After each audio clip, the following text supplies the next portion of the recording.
मेरे प्यारे बच्चों, मैं N K Singh, National Inter College से मैथ एंड फिजिक्स टीचर। मैं आज को जो टॉपिक जो है तुम्हारा वो गॉस चैप्टर से ही है। मैंने गॉस चैप्टर को तो लिया है। अभी तक मैंने बेटा दो भाग मैं पहले पढ़ा चुका हूं। आज आपका तीसरा भाग होगा। बहुत ही इंपॉर्टेंट है ये सब। आज मैं हो सकता है दो डेरिवेशन करा पाऊं, तो दो डेरिवेशन आपको समझनी और सीखनी है। बच्चों, आज आपको गॉस के प्रमेय जो है उसमें हम भाग तीसरा पढ़ाएंगे। उसमें आपको मैं आप सबका स्वागत है तीसरे अध्याय में। अब आप समझिए इसमें क्या है। ये डेरिवेशन हमारे पास जो पॉइंट मैंने नोट किया बोर्ड पर, ये टाइम बचाने के लिए नोट किया है। अब समझिए हमारे पास ये प्रमेय यानी कि डेरिवेशन पेपरों में अक्सर आती है। अनंत विस्तार के समतल आवेशित चालक अचालक प्लेट के निकट वैद्युत क्षेत्र की तीव्रता ज्ञात करनी। अब यहां पर ये समझिए अनंत विस्तार। अनंत विस्तार का मतलब होता है जैसे आपने टीन की चादर देखी होगी, तो उसको हम लोग चादर, वो टीन की चादर है जिसकी सीमा ना हो वो अनंत हो जाती है। और उस पर कह रहे आवेशित अचालक। अचालक क्या होते हैं? यानी कि वैट कंडक्टर इंग्लिश में बोलते हैं। अब ये क्या होते हैं? जिसमें वैद्युत धारा ना प्रवाहित हो उसको अचालक बोलते हैं। तो यहां पर हमने क्या लिखा? वो प्लेट ले ली, हमें उस पर क्या निकाला? वैद्युत क्षेत्र तीव्रता ज्ञात करनी है। हमने क्या किया? अब इसको आपको समझना है फिगर है। ये आपके पास एक अनंत विस्तार की एक समतल प्लेट हो गई है। आपने ये प्लेट ले ली है और इस पे हमें क्या करना है? एक बेलनाकार गॉसियन ये होगी। ये बेलनाकार गॉसियन, इसको बेलनाकार। अब गॉसियन क्या होता है? जैसे कोई बंद, बिल्कुल बंद हो, उसमें कुछ अंदर बाहर ना जा सके, उसके अंदर आवेश, तो वो गॉसियन कहलाता है। तो ये बिल्कुल बंद है। ये इसमें एक आवेश, धन आवेश इसमें दिखाया गया है। तो ये एक गॉसियन, ये बेलनाकार यानी कि गॉसियन एक बेलन है। अब इसकी जो हमें दो सिरे होंगे बेलन के, एक इधर होगा एक इधर होगा। ये आपके पास इसको बोल देंगे P1 पृष्ठ होगा और दूसरा क्या होगा? P डैश ले लिया। क्योंकि इन दोनों की जो वैद्युत क्षेत्र तीव्रताएं हैं, दोनों की वैद्युतताएं क्या होंगी? समान होंगी। इनके जो क्षेत्रफल होंगे ये डी है और ये भी डी है, ये भी क्या होगा? समान होगा। अब आप आइए यहां पर, ये पॉइंट आपको बोर्ड में लिखना होता है, ये लिखना है आपको। माना कि चादर का एक विस्तार अनंत है। आपने एक चादर का विस्तार अनंत ले लिया है।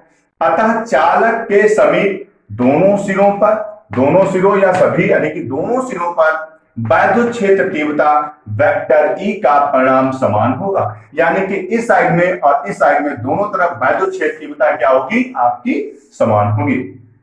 इसी प्रकार से हम लोग आएंगे। इसी प्रकार से वैद्युत क्षेत्र कैपिटल ई यानी कि वैद्युत क्षेत्र तीव्रता गॉसियन बेलन के समतल, ये मैंने एक गॉसियन बेलन ले लिया है, समतल सिरों के लंबवत तथा वक्री पृष्ठ के समांतर होता है। ये आपको यहां से यहां तक लिखना है और ये चित्र है। यही जो पॉइंट है थोड़े और आगे इसी में आपको करने हैं। ये चित्र के ही आपको देखकर जो डेरिवेशन पॉइंट है छोटे हैं, आपको समझना है। इसी के आगे आपके पास अब जो पॉइंट मैं आपको लिखूंगा वो पॉइंट आपको लिखना है। अब बच्चों देखना है जो मैंने रफ किया था उसके आगे से आप देखेंगे। अब यहां पर लिखा बेलन के दोनों सिरों से होकर जाने वाला वैद्युत फ्लक्स, यानी कि एक सिरा आपका ये है और एक सिरा ये है, तो दोनों तरफ वैद्युत फ्लक्स क्या होगा वो आपको निकालना। अब दोनों तरफ का वैद्युत फ्लक्स यानी कि आपसे कह दिया जाए 1 रुपया इधर का 1 रुपया इधर का, दोनों का क्या हो जाएगा? 2 रुपया। तो यानी कि इसका वैद्युत फ्लक्स और इसका वैद्युत फ्लक्स दोनों आपस में क्या हो जाएंगे? प्लस हो जाएंगे। अब जैसे यहां पर मैंने लिख दिया फाई, वैद्युत फ्लक्स का फार्मूला फाई इक्वल टू, आपने पढ़ा है पीछे, phi equal to E A cos theta होता है। ये formula phi equal to E A cos theta, ये आपको याद करना है। अब देखिए दोनों तरफ का हमको निकालना है फाई ई इक्वल टू, आपको लिखना होगा यहां पर इंटीग्रेशन, ये पॉइंट आ जाता है क्योंकि क्षेत्रफल की जब बात आती है तो इंटीग्रेशन आता है। अब दोनों तरफ लिखना है तो वेक्टर पे आएंगे। वेक्टर लेना चाहो डॉट डी ए एक तरफ का हो गया प्लस, जैसे मैंने लिखा 1 1 दोनों तरफ, तो दोनों तरफ क्या होगा? समान होगा। वेक्टर फिर डी ए वेक्टर, दोनों को निकाल दिया। अब दोनों क्या होंगे? आपस में समान है। 1 यहां पर है 1 यहां पर, दोनों क्या होंगे? ऐड हो जाएंगे। तो फाइव ई इक्वल टू आप यहां पर लिखेंगे 2 integration A vector E D A आपके पास पॉइंट हो गया है। अब थोड़ा सा साइड में आपको समझना है, जैसे इस पॉइंट को क्लियर करना है, इस पॉइंट को, तो यहां पर आपके पास लिखा होगा वेक्टर ई डी ए, ये वेक्टर क्षेत्रफल होता है, ये वेक्टर क्षेत्रफल होता है। चूंकि अब यहां पर क्या है, ये क्या है, समांतर है, ये क्या होगा, चूंकि वेक्टर ई व वेक्टर डी ए जो है वो क्या है, समांतर है, तो इसके जगह पर हम लोग ई और डी ए लिख सकते हैं, इन दोनों की जगह पर। अब इंटीग्रेशन के जो चिन्ह लगा हुआ है, इन समांतर के कारण ये चीज हट जाएगी, ये इंटीग्रेशन का। तो यहां पर ऐसे आपने लिख दिया 2, अब ये चिन्ह हट गया इंटीग्रेशन का, और ये पॉइंट हो गया ई डी ए। फिर समझिए, यहां पर पॉइंट ही मेन है आपके पास, वेक्टर ई व वेक्टर डी ए, ये आपके पास क्या है, समांतर है, इसलिए इन दोनों की जगह पर ई डी ए आप लिखेंगे, ये पॉइंट आप होगा, इंटीग्रेशन चिन्ह हट जाता है। अब बच्चों आपको यहां पे समझना है, देखिए phi E equal to Gaussian, अभी आपने पिछले डेरिवेशन की थी, फाई इक्वल टू आपके पास होता है क्यू अपॉन एप्सिलॉन नॉट, ये होता है। एक और चीज बताते हैं यहीं पर, ये जो क्यू बराबर जो होता है आपका, जो क्यू बराबर, यानी कि अभी इससे पहले मैंने आपको पृष्ठ घनत्व की परिभाषा कराई थी, क्यू इक्वल टू, देखिए आपके पास था sigma equal to Q upon A, मैंने यहां पर आपको लिखवाया था, याद होगा, पीछे 2 भाग में जाएंगे उसमें आपको मिलेगा, 2 में मिल जाएगा, तो उसमें मैंने ये लिखाया था। अब आपको अगर हम क्यू बराबर लिखें तो सिग्मा ए हो जाएगा, देखिए क्यू इक्वल टू आप क्या लिख देंगे, सिग्मा ए। अब वापस आप आएंगे, देखिए बहुत सरल है, यहां पर आपको मान रखने हैं दोनों, ये पॉइंट आपको देखना है, इसी पॉइंट पर मान रखने।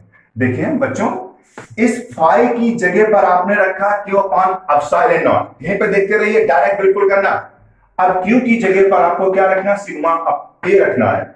जब इसको हम लोग यहां पर थोड़ा बढ़ा देता हूं मैं, Q upon epsilon not equal to, यहां के लिखा हुआ आपको लिखना पड़ेगा 2 ई और ए, ये डायरेक्शन हट जाता है इंटीग्रेशन पॉइंट से।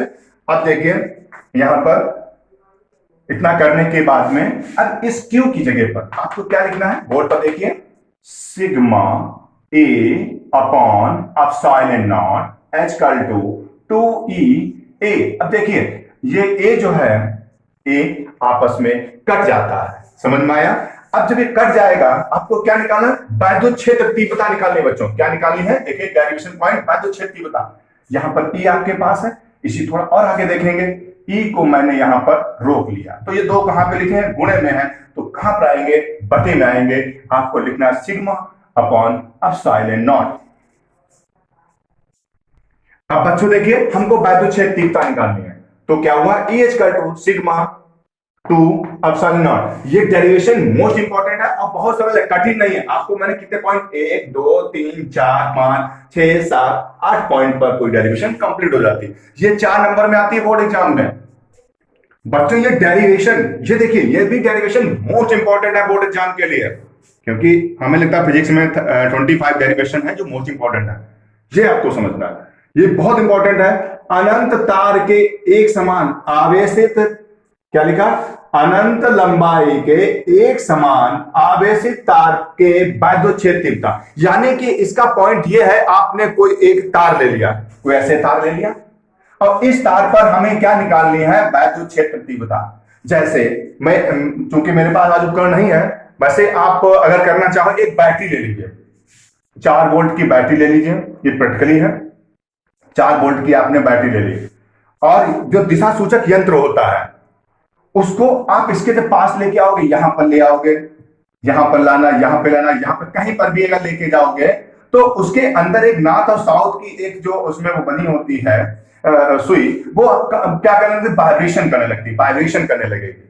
तो वही इसमें है, अगर तार पर अगर वैद्युत क्षेत्र है, तो ये समझ लीजिए तार पे अगर तुमने धारा प्रवाहित की है, तो निश्चित वहां पर वैद्युत क्षेत्र उत्पन्न होगा, वही ये डेरिवेशन आपको समझनी है। अब बच्चों ये देखना है, इस फिगर की हम आपको थ्योरी के पॉइंट बताएंगे। अब बच्चों देखिए, बिल्कुल शॉर्ट में आपको समझना है, इसमें जो बनाया उसी को समझना है। माना कि एक अनंत लंबाई के एक समान धन आवेशित, ये आपके पास तार है, एक धन आवेशित तार है, ये आप लिख दीजिए।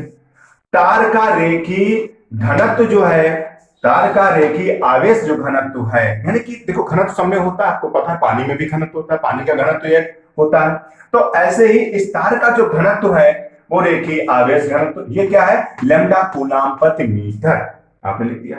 माना कि तार है, तार से r दूरी पर कोई बिंदु, जो यह है P है, कोई बिंदु P है जिसकी हमें विद्युत क्षेत्र तीव्रता ज्ञात करनी है। अब इसके बाद मैंने ये जो चित्र बनाया इस साइड वाला, ये आप देखेंगे, ये जो पूरा पॉइंट है ये आपके पास गॉसियन पृष्ठ है। क्या लिखेंगे, ये एक गॉसियन पृष्ठ है, और इस गॉसियन पृष्ठ की जो लंबाई है वो क्या है आपके पास, यल है। जब यल है तो हमें बिंदु P पर हमको क्या निकालना है, विद्युत फ्लक्स निकालना है, बिंदु P पर विद्युत फ्लक्स ज्ञात करना है। अब बच्चों देखिए, हमें DA पर क्या करना है, DA से होकर जाने वाला विद्युत, क्योंकि गॉसियन पृष्ठ है तो यहां पर आवेश तो होगा, तो बिंदु क्या होगा P पर हम क्या निकालना, विद्युत फ्लक्स निकालना, तो यहां पर एक क्षेत्रफल हो जाता है, जब क्षेत्रफल होगा तो DA होगा। अब फार्मूला होता है phi E equal to E dot, अब यहां पर DA लिख देंगे, क्या लिख देंगे, DA। तो देखिए फाई E, DA फार्मूला था विद्युत फ्लक्स का। अब यहां पर आपको DA दिखाना पड़ेगा क्योंकि डायरेक्शन पॉइंट है, तो यहां पर डायरेक्शन पॉइंट है, आपको वेक्टर दिखाना पड़ेगा।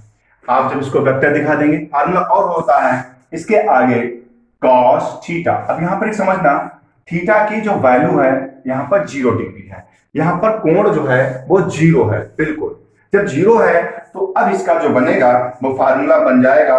इसको जब बनाएंगे तो जो इसका जो कोण तुमको मालूम है cos 0 की वैल्यू 1 होती है, तो हम डायरेक्ट थोड़ा करेंगे तो E DA, और cos 0 की वैल्यू 1 होगी तो हम लोग बेटा यहां पर नहीं लिखेंगे, सीधी सी बात है, ये हम लोग यहां पर नहीं लिखेंगे। अब बच्चों ये हमारा पॉइंट सिर्फ मेन ये है, हमको विद्युत क्षेत्र तीव्रता निकालनी है तो रहेगा, ये बदलेगा और जो फाई आएगा वो बदलेगा, पर हम पहले इसकी बात करते हैं। DA, देखिए DA यहां पर क्या है, ए होता है बेटा क्षेत्रफल, साइड में थोड़ा है ये लिखना पड़ता है। DA क्या होता है, क्षेत्रफल, और ये तुम्हारे पास क्या बेटा, ये एक बेलनाकार, ये बेलनाकार है, और बेलन का फार्मूला तुमको मालूम है, बेलन का फार्मूला होता है, बेलन का वक्र पृष्ठ बराबर 2 पाई r h होता है, ये आपने पढ़ा होगा 10th में, 2 पाई r h। अब देखना इसकी जगह पर हमने 2 पाई r, अब h क्या होगा, यहां पर h जो है वो यल आ रही है क्योंकि लेंथ है, तो आप ये लिख देंगे। इतना समझ में आया। अब क्या करते हैं हम लोग, यहां पर इसको लिखते हैं phi E equal to E, अब इसकी जगह पर हमको ये वैल्यू रखनी है 2 पाई r यल, इतना तो आपको समझ में आया होगा। ऐसे ही बच्चों देखना है आपको, जो फाई लिखा हुआ है फाई, अब फाई की वैल्यू क्या होती है, Q अपॉन एप्सिलॉन नॉट, इसकी जगह पर आप क्या देंगे, देखिए Q upon epsilon not equal to E into 2 pi r L. हमको अब देखना थोड़ा यहां पर होगा क्योंकि हमारे पास मतलब बोर्ड छोटा है, थोड़ा समझना है, हमको E निकालना है, हमको सिर्फ E को उधर ही ऐसे छोड़ दें, देखो E को ऐसे ही छोड़ देते हैं, Q ऐसे आप रख दीजिए, सिग्मा नॉट ऐसे रख लेंगे। ये देखो बच्चों, ये तुम्हारे पास किस में लिखा हुआ है, गुणे में लिखा हुआ, तो ये सारी चीज किस में आ जाएंगी, बटे में आ जाएंगे, 2 पाई r l, ये आपके पास जो है वो क्या होगा, 2 पाई r यल बराबर E, ये विद्युत क्षेत्र यहां पर भी छोड़ सकते हैं पर नहीं। एक पॉइंट आपको और समझना है, आज छोटा सा पॉइंट, ये जो Q है, ये Q, इस Q का भी मान होता है क्योंकि हमारे पास लैम्डा बोध यहां पर आ रहा है, तो हमें इसमें Q का मान भी रखना होगा, Q इक्वल टू लैम्डा यल होता है। यहां पर जब आएंगे तो हम लोग लिखेंगे lambda L upon epsilon not 2 pi r L equal to E। अब देखिए यल से यल कट गया, जो बचेगा वही इसकी डेरिवेशन हो जाएगी। मेरे प्यारे बच्चों, जो आज मैंने वीडियो बनाया है गॉस की प्रमेय का तीसरा भाग, ये तुमको YouTube पर मिल जाएगा, आप इसको सब्सक्राइब कर लीजिए, और जो बेल आइकन का अगर बटन है तो वहां पे दबा लेना, और जो अगला जो बनेगा, अगली जो डेरिवेशन होंगी, कल फिर मैं 2 डेरिवेशन कराऊंगा, और देखिए जब ये बार बार आप समझेंगे तो आपको समझ में आएगा। कुछ पोर्शन कठिन नहीं होता है। Phi equal to E A cos theta होता है, यही यूज किया जाता है। तो ई और इसको जब हटा देते हैं कोण के अनुसार दिशा सूचक होता है, आप लिख देते हैं। कुछ नहीं किया मैंने, यहाँ पर एक क्षेत्रफल लिखा। क्षेत्रफल इक्वल टू होता है यानी कि जो बेलन का होता है 2 पाई आर एच होता है, तो यहाँ पर 2 पाई आर एल हुआ। मैंने इसकी जगह पर मान रख दिया। हमको ई, अब देखो फाई इक्वल टू क्या होता है, क्यू पान एप्सिलॉन नॉट होता है, वो मैंने यहाँ रख दिया। बस कैलकुलेशन कर ली गई और डेरिवेशन। ये बहुत ही सरल है। आप इसको और अच्छे तरीके से पढ़ेंगे तो और अच्छा आपको लगेगा सब पढ़ते हुए।